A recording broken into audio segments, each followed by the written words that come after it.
بسم اللہ الرحمن الرحیم۔ عید کا دن تھا۔ میں ڈیوڑی کے پاس کھڑی تھی۔ کنڈی بجی، صحن میں اس دم کوئی نہ تھا۔ مجید اندر آ گیا۔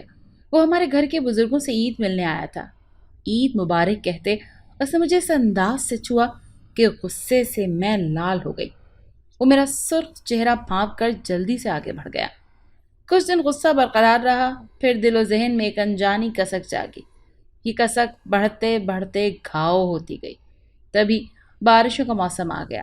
کوئل کی کوک کے ساتھ یہ کسک بھی ہر بار کی طرح دگنی ہو جاتی اور دل کو کریدنے لگتی، روح کو بیکل اور تن کو انگارہ کرنے لگی۔ پھر تو من پاگل نے میری ایک نہ مانی۔ ارمانوں کی بھیگی چادر اوڑھ کر میں رات کی سیاہی میں چھپتی چھپاتی مجید کی بیٹھک کے در پر دستک دینے جا پہنچی۔ اس کا گھر ہمارے گھر سے ملا ہوا تھا اور اس کی بیوی میکے گئی ہوئی تھی۔ وہ گھر میں اکیلا تھا اور میں اس سمے سارے جہاں میں اکیلی تھی۔ ہم دونوں ملے۔ وہ بھی شاید اسی دن کی راہ دیکھ رہا تھا۔ اس نے اپنی شادی سے پہلے مجھ سے شادی کی قسم کھائی تھی، مگر ماں کے دباؤ میں ان کی بھانجی سے بیاہ رچا لیا۔ قسم بھلا دی اور میری محبت لولی لنگڑی ہو گئی۔ آج مگر جیسے ہی میری معذور محبت کو پر لگ گئے تھے۔ آخر اس قسم کا ایک بار تو اسے تانا دیتی جس کو اس نے خود کھایا اور پھر خود جھوٹا بھی کر دیا۔ پہلے تو میں نے اس کو خوب جلی کٹی سنائی اور بے وفائی کے تانوں سے کلیجہ چھلنی کیا۔ وہ چپ سنتا رہا۔ پھر جب آنسوؤں کی دھارا میں سب شکوے دھل گئے تو ہم نے عالم بیداری میں ہی عالم بالا کی سیر کر لی۔ ہماری محبت کا قصہ 2-4 دن کا نہیں، 10 برس کا تھا۔ اب میں نہ چاہتے ہوئے بھی اس کے پاس جانے لگی۔ اپنے قدموں پر اختیار نہ رہا۔ بجھی ہوئی راکھ کو کریت کریت کر ہم چنگاریوں کو پھر سے پھونکے مارے تو محبت کا شعلہ جاگ اٹھا۔ قصہ مختصر، اپنے وجود کی تمام تر رعنائیوں اور چاہتوں کے ہاتھوں پاکیزگی کے بے داغ چادر کو پرے ڈال کر میں اس کی ہو گئی۔ ملاقاتیں روز ہونے لگیں۔ گھر والوں کا خوف اور دنیا کا دھڑکا جاتا رہا۔ ہم ان حدوں کو چھوائے جس کی اجازت معاشرہ نہیں دیتا۔ وہ میری محبت میں سیانہ بن گیا اور میں اس کی چاہت میں اندھی ہو گئی۔ محلے میں وہ ایک شریف نوجوان سمجھا جاتا تھا، مگر اسی شرافت کے لبادے کو اوڑھ کر وہ اب راتوں کو بھی ملنے لگا۔ میں اسی کو الزام کیوں دوں؟ دل ناداں پر کسی کا اختیار ہی نہیں۔ بھیگی راتوں، برستی بارشوں میں یہ میں ہی تھی جو اس کا در کھٹکھٹایا کرتی تھی۔ اس کے ماں دوا کھا کر بے ہوش پڑ جاتی اور بیوی روٹھ کر میکے جا بیٹھی تھی۔ اپنے جلتے وجود کی تپش کی تاب نہ لاتے ہوئے وہ برستی بارش میں گلی میں نکل آتا تو میں بھی آخر انسان تھی۔ محبت کے جذبات جب الاؤ کا روپ دھار لیں تو خود کو سنبھالنا محال ہوتا ہے۔ میں ہی سلگتی ہوئی گھر کی دہلیز پار کر لیتی تو وہ کیا کرتا؟ مجھے دھکا دے کر تو واپس نہیں کر سکتا تھا۔ انجام سے نظریں چرا لی۔ میں نے بہت بار باپ کی عزت اور خود کو جان پر کھیل کر رات کے اندھیرے میں سرحد پار کی، جس کو بابل کی دہلیز کہا جاتا ہے، اور اس نے ایک بار پھر قسم کھا لی کہ کچھ دن ٹھہرو، میں بیوی سے طلاق کے فیصلہ نمٹا لوں۔ یہ برادری کا معاملہ ہے اور میری گردن اس حصے سے بری طرح پھنسی ہوئی ہے۔ تم سے جلد شادی کر لوں گا۔ ایک بار پھر اس نے سنہرا خواب دکھایا اور ایک بار پھر میں اس خواب کے سنہرے پن میں جکڑی گئی۔ انجام سے غافل تھی۔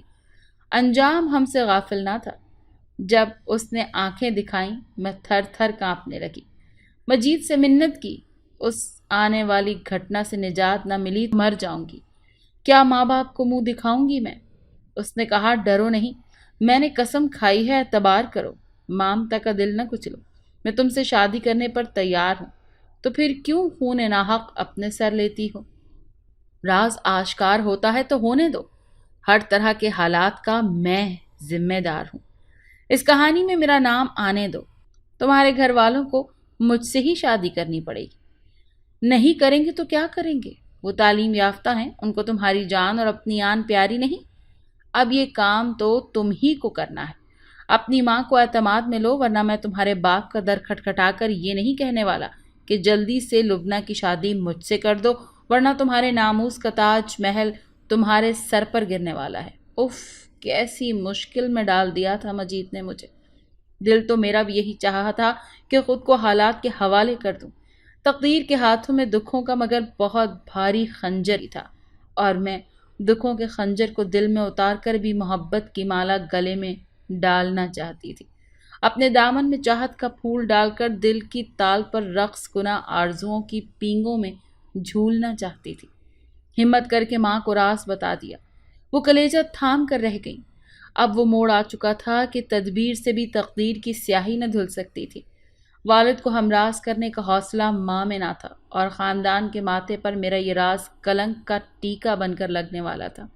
ایسے میں دادی نے ہمت کی اور میرے والد کے غصے کو قابو کر کے ان کو راہ سجھائی کہ حل موجود ہے، خواہ اترانے کی ضرورت نہیں، کالک لگ چکی ہے، اب ہر صورت سورج نکلنے سے پہلے اس کو دھونے کی کوشش کرو۔ ہوش مندی کا تقاضا یہی ہے کہ مجید کا گلا جا پکڑو، اور وہ تمہاری بیٹی کو قبول کرنے پر راضی ہے تو قاضی بلا لو۔ والد صاحب نے ایسا ہی کیا اور اعلان کر دیا کہ نکاح میں نے مجید سے کر دیا تھا، اب رخصتی ہو گئی۔ یہ سن کر سبھی عزیز سکتے میں آ گئے۔ مجید کی بیوی کو بھی اس کے میکے خبر ہو گئی، وہ اپنے روٹھے رہنے پر لعنت بھیج کر بلکنے لگی۔ اب وہ 8 آنسو روتی تھی اور میں نئی نویلی دلہن بن کر اس کی مہکتی سیج پر جا کر چڑھ بیٹھی تھی۔ وقت مقررہ پر چاند سا بیٹا پالنے میں آ گیا تو ساس بھی ہر غم بھلا کر پوتے کے پالنے کو چاو سے جلانے لگی۔ اب مجید کی پہلی بیوی کے میکے والوں کو تاؤ آیا، جو منتوں سے نہ مانے تھے، خود ہی بیٹی کو مجید کے در پر لائے اور گھر میں دھکیل کر پہنچا دیا۔ بیٹی سے کہہ گئے کہ مرو یا جیو اب تمہارا گھر یہی ہے اور مجید ہی شوہر ہے، ایک اور شادی کر لے یا 3 کر لے۔ مرد کو 4 کی اجازت تو ہے، جو مرتی کیا نہ کرتی۔ جو رانی تھی وہ رعایا بن کر رہنے لگی، اور میرا حکم گھر پر مہارانیوں کی طرح چلنے لگا، جس کو پیا چاہے وہی سہاگن۔ مجید کے گھر والے اب میرے سامنے دبی آواز سے بات کرتے تھے اور سر جھکا کر چلتے تھے۔ اس کی بیوی ٹھنڈی آہیں بھرتی تھی، پھر ان آہوں کو مجید کے ڈر سے دل ہی دل میں گھونٹ لیتی تھی۔ مجھ سے مگر زیر لب کہتی تھی، گھر کی مالکن بن گئی ہے تو کام بھی سنبھال۔ تب میں جواب دیتی کہ تو نے تو خود اپنے راج پاٹ کو لات مار دی، کیوں اتنے دنوں روٹ کر میکے جا بیٹھی تھی اور اپنے میاں کو اکیلا چھوڑ گئی تھی؟ اب میں ہوں مالکن، میں نے راج پاٹ سنبھالا ہے، تو راج کو کاج سے کیا نسبت؟ تب ساس کو دکھ ہوتا، کہتی مل جل کر شرافت سے رہو، ورنہ کیا، یہ سانجھے کی ہنڈیا ہے، یوں ہی رہی تو بیچ چوراہے میں پھوٹے گی۔ بہتر ہے اپنی بھانجی کو میکے بھجوا دو، مجھ سے اس کا یہاں رہنا برداشت نہیں ہوتا۔ بیٹی لبنہ، کیا تم کو خوف خدا نہیں؟ مگر اس کی لاٹھی بے آواز ہے، غرض اس کی تو میں گھر کا وہ حال ہوا کہ تو بھی رانی میں بھی رانی، کون بھرے پنگھٹ کا پانی۔ وہ گھر کا کام کاج نہ کرتی تو مجید سے پٹتی، رو رو کر فریاد کرتی، یہ موری کی اینٹ کیوں چوبارے لگی، تو اپنی کرنی آپ ہی بھوگی، میں کیوں تیرا کیا بھگتوں۔ میں جواب دیتی تو وہ گرہ لگاتی، تب مجید پاؤں سے جوتا کھینچ اس کو دے مارتا کہ کہاں تو میرے دل سے اتری ہوئی اترن اور کہاں یہ میرے من کی رانی، کہاں راجا بھوج اور کہاں گنگو تیلی کہ تو خود کو لبنہ سے ملاتی ہے۔ اب تو اس کے منہ کو آئی تو چٹیا سے پکڑ کر چلتا کر دوں گا گھر سے۔ جب مجید میری سوتن کو پھٹکارتا میں پھول کر کپا ہو جاتی اور اپنی کامیابی پر کھل اٹھتی۔ اب نیلی چھتری والے کو تاؤ آیا، اس سے یہ ظلم کا تماشا دیکھا نہ گیا۔ اس نے فرشتوں کو اشارہ کیا اور انہوں نے پروں کو پھڑ پھڑایا، اور اس آواز نے حضرت اسرائیل کو متوجہ کیا، ساتھ میری بدبختی بھی جاگ پڑی۔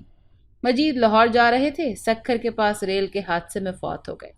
موت نے اس ہستی کو ہم دونوں عورتوں کے درمیان سے اچک لیا جو وجہ انات بنی تھی۔ مجھ کو میری سوتن اپنی سیج پر سے دھکا نہ دے سکی، مگر موت نے یہ وار کاری کر دکھایا۔ ہمارے علاقے میں کھلی چھٹی تھی، ہر آدمی کو آزادی تھی، چاہے انصاف نہ کر سکے پھر بھی جتنی بھیڑیں چاہے پال لے، نکاح میں چاہے 10 رکھ لے، مگر اس کے حقوق کی پرواہ کس کو ہے؟ وہ تو اپنے رب کے پاس چلے گئے، مگر میں بیوکی کی سفید چادر اوڑھ کر 2 بیٹوں کے ساتھ بوڑھے ماں باپ کی دہلیز پر واپس آ گئی۔ میری سوتن ان کی رشتہ دار تھی، برادری اس کے دکھ سکھ کی ذمہ دار تھی، مکان ساس کے نام تھا، وہ میری سوتن کو ملا، ہر شے پر اس کا قبضہ ہو گیا۔ وہ 11 بھائیوں کی اکلوتی بہن تھی، جبکہ میرا ایک ہی بھائی تھا، وہ بھی 13 برس کا۔ اب ابا کہتے تھے بدبخت اگر غلط رستے نہ چلتی ہوتی تو آج اتنی بڑی سزا نہ ملتی۔ میں تو مر جاؤں گا جانے کے بعد، تیرے بچوں کا کیا ہوگا میرے بعد؟